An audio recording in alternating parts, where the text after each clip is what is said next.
নমস্কার বন্ধুরা, আমি সুশোভন। আপনারা দেখছেন আপনাদের প্রিয় চ্যানেল অদ্ভুত অথচ বাস্তব। ঠিক এই মুহূর্তে বিশ্ব ভূরাজনীতি বা গ্লোবাল জিওপলিটিক্সে এমন এক ঐতিহাসিক বার্তা অত্যন্ত স্পষ্ট হয়ে উঠেছে, যা প্রতিবেশী পাকিস্তানের সমস্ত সামরিক এবং কূটনৈতিক হিসাব নিকাশকে এক লহমায় চুরমার করে দিয়েছে। যে কাশ্মীর ইস্যুকে দশকের পর দশক ধরে ইসলামাবাদ বিশ্বমঞ্চে একটি বিতর্কিত ভূখণ্ড বা ডিসপিউটেড টেরিটরি হিসেবে বিক্রির অপচেষ্টা চালিয়ে আসছিল, সেই কাশ্মীর ফাইলেই আন্তর্জাতিক স্তরে পড়ে গেল চূড়ান্ত শিলমোহর। মার্কিন যুক্তরাষ্ট্রের শীর্ষ প্রতিনিধি সরাসরি শ্রীনগরে দাঁড়িয়ে যা ঘোষণা করেছেন, তা কেবল একটি সাধারণ কূটনৈতিক বাক্য বা সৌজন্য প্রকাশ নয়, বরং এটি হল ওয়াশিংটনের তরফ থেকে আসা এক স্পষ্ট এবং ঐতিহাসিক পলিটিক্যাল অ্যাফার্মেশন। প্রায় 6 বছর পর ভারতের এই অবিচ্ছেদ্য কেন্দ্রশাসিত অঞ্চলে পা রেখেই তিনি অত্যন্ত সোজাসাপটা ভাষায় জানিয়ে দিলেন, জম্মু ও কাশ্মীর হল an important part of India. কিন্তু হঠাৎ কেন মার্কিন পররাষ্ট্রনীতির এই প্রকাশ্য অবস্থান পরিবর্তন?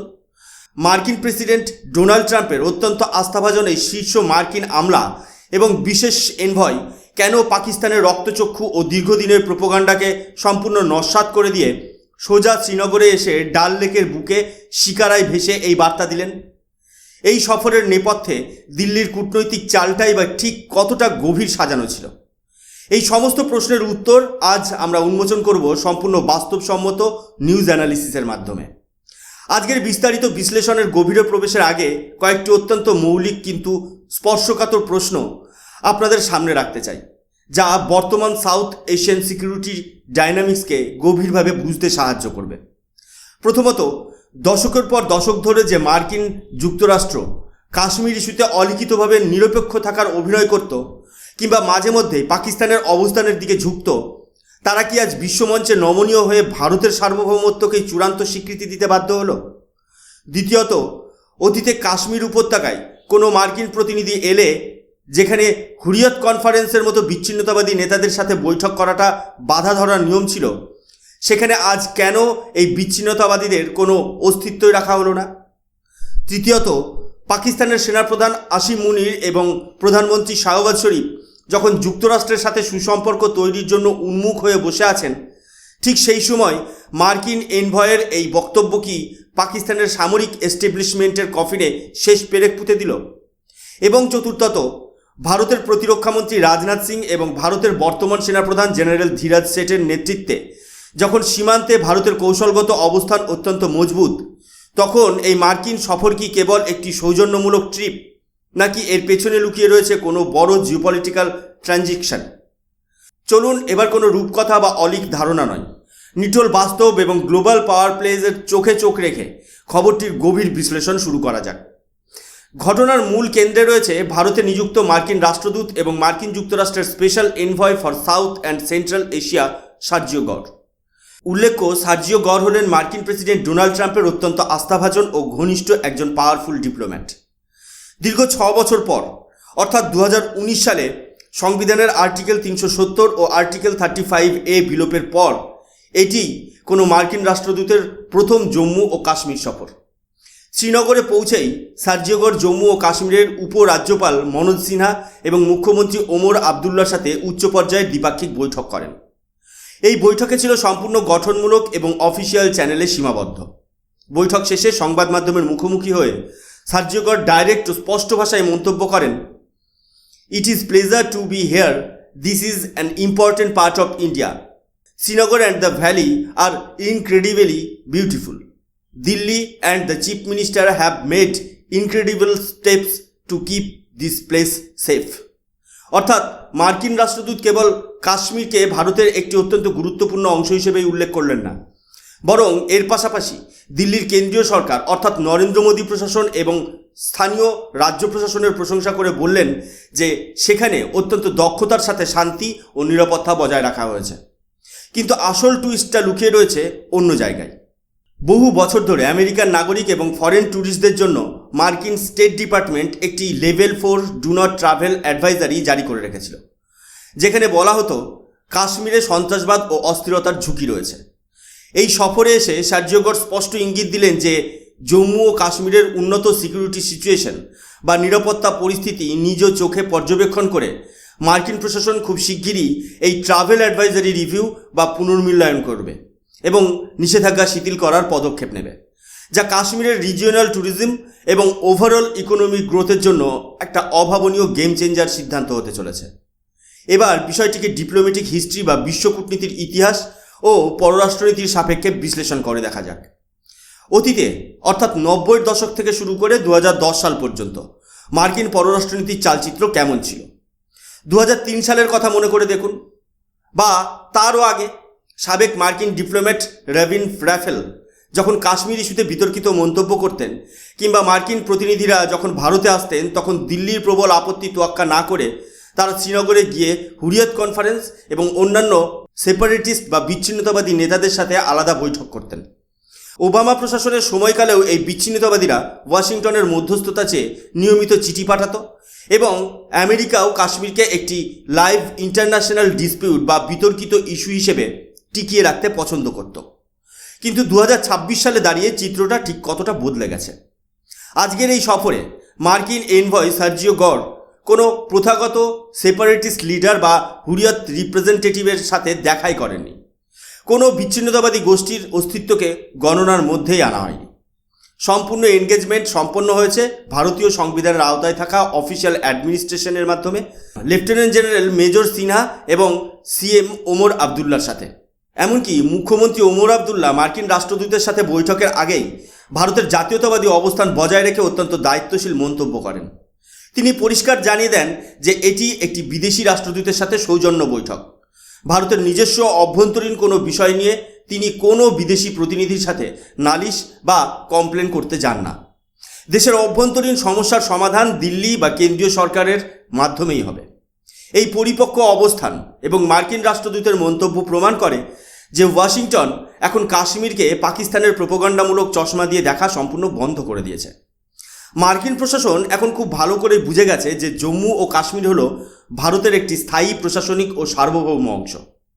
এবার আসা যাক সেই প্রশ্নে, যার উত্তর পেতে ইসলামাবাদ থেকে রাওয়ালপিন্ডি পর্যন্ত তোলপাড় শুরু হয়ে গেছে। পাকিস্তানের প্রধানমন্ত্রী শাহবাজ শরীফ এবং পাকিস্তানের সেনাপ্রধান আসিম মুনির প্রতিনিয়ত চেষ্টা চালিয়ে আসছেন কিভাবে মার্কিন প্রশাসনকে পাশে টেনে ভারতের উপর চাপ সৃষ্টি করা যায়। এমনকি পেহেলগাম টেরর অ্যাটাকের পর ভারতের সেনাবাহিনী যখন কঠোর অবস্থান গ্রহণ করে এবং অপারেশন সিন্দুরের মাধ্যমে সীমান্ত পারের সন্ত্রাসবাদী কাঠামো গুড়িয়ে দেওয়ার স্পষ্ট বার্তা দেয়, তখনও পাকিস্তানের একটাই প্রোপাগান্ডা ছিল, আমেরিকা যেন কাশ্মীর ইস্যুতে মধ্যস্থতা বা থার্ড পার্টি ইন্টারভেনশন করে। কিন্তু সার্জিও গরের এই একটি সফর এবং ইম্পর্টেন্ট পার্ট অফ ইন্ডিয়া মন্তব্যটি পেন্টাগন ও রাওয়ালপিন্ডির সম্পর্কের সেই পুরনো সমীকরণকে ধূলিসাৎ করে দিল। পাকিস্তান এতদিন যে ইন্টারন্যাশনালাইজেশন অফ কাশ্মীর ইস্যু রাজনীতি করছিল, তার উপর চূড়ান্ত জল ঢেলে দিল ট্রাম্পের বিশেষ এনভয়।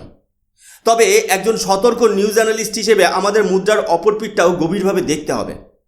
স্ট্র্যাটেজিক ডেপথ বা ভূরাজনীতির কূটকৌশল বুঝতে গেলে আবেগে ভাসলে চলবে না। আমাদের মনে রাখতে হবে ট্রাম্প প্রশাসনের অধীনে মার্কিন নীতি প্রায়শই খুব ট্রানজ্যাকশনাল বা লেনদেন ভিত্তিক হয়।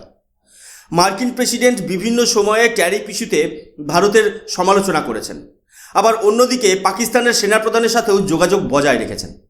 তাই সার্জিও গরের এই মন্তব্যকে কি আমেরিকা কর্তৃক ভারতের প্রতি সম্পূর্ণ পলিসি রিভার্সাল বা লিখিত নীতি পরিবর্তন বলা যাবে? উত্তর হলো না। মার্কিন স্টেট ডিপার্টমেন্ট বা ইউনাইটেড নেশনসের দাপ্তরিক ম্যাপে হয়তো রাতারাতি কোনো পরিবর্তন আসবে না, কিন্তু এটি একটি অত্যন্ত শক্তিশালী ডিপ্লোম্যাটিক অ্যাফার্মেশন এবং টোনাল ডিপারচার। অর্থাৎ আমেরিকা ভারতকে স্পষ্ট বার্তা দিচ্ছে যে দক্ষিণ এশিয়ায় চীনকে কাউন্টারওয়েট করতে হলে এবং ইন্দো প্যাসিফিক কৌশল সফল করতে হলে ভারতকে চটানো বা কাশ্মীরের মতো স্পর্শকাতর ইস্যু নিয়ে ভারতের বিরুদ্ধে যাওয়া ওয়াশিংটনের পক্ষে অসম্ভব। আমেরিকা ভালো করেই জানে ভারত একটি বিশাল কনজিউমার মার্কেট এবং উদীয়মান বিশ্বশক্তি। ভারতের প্রতিরক্ষা শক্তি আজ কতটা বলিষ্ঠ তা ভারতের কেন্দ্রীয় স্বরাষ্ট্রমন্ত্রী অমিত শাহ, জাতীয় নিরাপত্তা উপদেষ্টা অজিত দোভাল এবং বর্তমান সেনাপ্রধান জেনারেল ধীরাজ সেঠের সাম্প্রতিক পদক্ষেপগুলো থেকেই পরিষ্কার। ফলে আমেরিকা ভারতের সাথে সম্পর্ক বজায় রাখতে এই ধরনের ডিপ্লোম্যাটিক রিঅ্যাসিওরেন্স দিতে বাধ্য হচ্ছে। সার্জিও গরের এই সফরের পরিধি কেবল শ্রীনগর বা কাশ্মীর উপত্যকাতেই সীমাবদ্ধ থাকছে না। এর পরের অত্যন্ত গুরুত্বপূর্ণ স্টপ হলো লাদাখ। জম্মু ও কাশ্মীর থেকে সোজা লাদাখ সফর করার এই সিদ্ধান্ত কেবল পর্যটন পর্যালোচনার অংশ হতে পারে না। লাদাখ অঞ্চলটি ভারতের নর্থ ইস্ট বর্ডার ম্যানেজমেন্ট এবং বিশেষ করে এলএসি সংলগ্ন কৌশলের অত্যন্ত সংবেদনশীল অংশ। একদিকে চীন যেভাবে আকসাই চীন ও সংলগ্ন সীমান্ত এলাকায় নিজের সামরিক পরিকাঠামো বাড়াতে ব্যস্ত, অন্যদিকে ভারতও পঙ্গং সো থেকে শুরু করে পূর্ব লাদাখে নিজের সার্বভৌমত্ব বজায় রাখতে শক্ত অবস্থান নিয়েছে। এমন একটি প্রেক্ষাপটে ট্রাম্পের বিশেষ এনভয়ের লাদাখ সফর কি বেজিংকেও কোনো পরোক্ষ বার্তা দিচ্ছে? ইন্দো প্যাসিফিক স্ট্র্যাটেজিতে ভারত হলো মার্কিন যুক্তরাষ্ট্রের সবচেয়ে গুরুত্বপূর্ণ অংশীদার। যদিও ভারত সবসময় তার নিজের অভ্যন্তরীণ নিরাপত্তা বা সীমান্ত বিরোধে কোনো তৃতীয় পক্ষের মধ্যস্থতা সরাসরি প্রত্যাখ্যান করে এসেছে এবং ভবিষ্যতেও করবে। প্রধানমন্ত্রী নরেন্দ্র মোদীর নেতৃত্বাধীন ভারত সরকার একাধিকবার বিশ্বমঞ্চে স্পষ্ট করে দিয়েছে যে ভারতের সীমান্ত বা ভূখণ্ড সংক্রান্ত সিদ্ধান্ত শুধুই ভারতের একচ্ছত্র অধিকার। তা সত্ত্বেও মার্কিন রাষ্ট্রদূতের কাশ্মীরের পাশাপাশি লাদাখ সফর এবং ভারতের প্রশাসনিক অবস্থানকে পরোক্ষ স্বীকৃতি দেওয়া চীন ও পাকিস্তান এই দুই অক্ষে তৈরি হওয়া টু ফ্রন্ট থ্রেটের বিরুদ্ধে দিল্লির কূটনৈতিক বিজয়েরই অংশ। এখন প্রশ্ন হলো, ভারতের জন্য এই মুহূর্তের সবচেয়ে বড় মেসেজটি কী এবং এই খবরটির দীর্ঘমেয়াদী প্রভাব কী হতে চলেছে? আসুন নিটোল বাস্তবতার চোখে পুরো সামারিটা দেখে নিই। প্রথমত, আন্তর্জাতিক মঞ্চে কাশ্মীরের তথাকথিত বিতর্কিত ট্যাগ বা ইন্টারন্যাশনাল ডিসপিউটের তকমা কার্যত মৃত। আমেরিকা আনুষ্ঠানিকভাবে স্বীকার করে নিয়েছে যে জম্মু ও কাশ্মীর একটি স্বাভাবিক, সুরক্ষিত এবং ভারতের অন্তর্ভুক্ত গুরুত্বপূর্ণ অঞ্চল। দ্বিতীয়ত, হুরিয়ত ও অন্যান্য বিচ্ছিন্নতাবাদী শক্তির প্রাসঙ্গিকতা শূন্যে এসে নেমেছে। আন্তর্জাতিক শক্তিগুলো এখন কেবল নির্বাচিত সরকার এবং দিল্লির সাথেই আলোচনা করতে বাধ্য। তৃতীয়ত, মার্কিন ট্রাভেল অ্যাডভাইজারি শিথিল হলে কাশ্মীরে আন্তর্জাতিক বিনিয়োগ এবং ইন্টারন্যাশনাল ট্যুরিজমের নতুন দুয়ার খুলে যাবে, যা পাকিস্তানের অর্থনৈতিক ও সামরিক অপপ্রচারকে বিশ্বমঞ্চে চুরমার করে দেবে। তবে এর পাশাপাশি আমাদের সর্বদা সতর্ক থাকতে হবে, ভারতের পররাষ্ট্রনীতি কোনো বিদেশি রাষ্ট্রদূতের সার্টিফিকেটের উপর নির্ভর করে না। ট্রাম্প প্রশাসনের মতো অনিশ্চিত পররাষ্ট্রনীতির জামানায় আমাদের চোখ রাখতে হবে ভারতের নিজস্ব শক্তি বৃদ্ধির ওপর। ভারতের সামরিক সক্ষমতা, সেনাপ্রধান জেনারেল ধীরজ সেঠের নেতৃত্বে সীমান্ত সুরক্ষা এবং আমাদের শক্তিশালী অর্থনৈতিক বৃদ্ধিই হলো আসল গ্যারেন্টি। সার্জিওগড়ের বক্তব্য নিশ্চয়ই আমাদের কূটনীতির একটি বড় জয় এবং পাকিস্তানের গালে একটি বড় কূটনৈতিক চর। কিন্তু বিশ্ব ভূরাজনীতিতে চূড়ান্ত সত্য একটাই, মাইট ইজ রাইট। ভারত যত শক্তিশালী হবে, বিশ্ব পরাশক্তিগুলো ততই ভারতের জাতীয় স্বার্থকে সম্মান জানাতে বাধ্য হবে। বন্ধুরা, মার্কিন রাষ্ট্রদূত সার্জিওগড়ের কাশ্মীর সফর এবং ইম্পর্টেন্ট পার্ট অফ ইন্ডিয়া মন্তব্যটি যেভাবে দক্ষিণ এশিয়ার ভূরাজনীতিতে তোলপাড় সৃষ্টি করেছে, তা নিয়ে আপনার নিজস্ব মতামত কী? আপনারা কি মনে করেন আমেরিকা সত্যিই ভারতের সাথে দীর্ঘমেয়াদী কৌশলগত বন্ধুত্বের খাতিরে এই অবস্থান নিয়েছে, নাকি এটি ট্রাম্প প্রশাসনের একটি সাময়িক চাল বা ব্যালেন্সিং অ্যাক্ট? পাকিস্তান কি এরপর আন্তর্জাতিক মঞ্চে কাশ্মীর নিয়ে আর কোনো প্রোপাগান্ডা চালানোর সাহস পাবে? কমেন্ট বক্সে আপনাদের মতামত অবশ্যই চোখে চোখ রেখে স্পষ্ট ভাষায় জানান। ভিডিওটি ভালো লাগলে লাইক করুন, বন্ধুদের সাথে শেয়ার করুন। আর আপনি যদি আমাদের চ্যানেলে আজকে নতুন হয়ে থাকেন, তবে অবশ্যই আমাদের চ্যানেলটি সাবস্ক্রাইব করে পাশে থাকা বেল আইকন প্রেস করতে ভুলবেন না। আমি সুশোভন আজকের মতো এখানেই বিদায় নিচ্ছি। দেখা হবে পরবর্তী একটি নতুন ভিডিওতে। ততক্ষণ পর্যন্ত ভালো থাকবেন, সুস্থ থাকবেন। জয় হিন্দ, বন্দে মাতরম, ভারত মাতা কি জয়।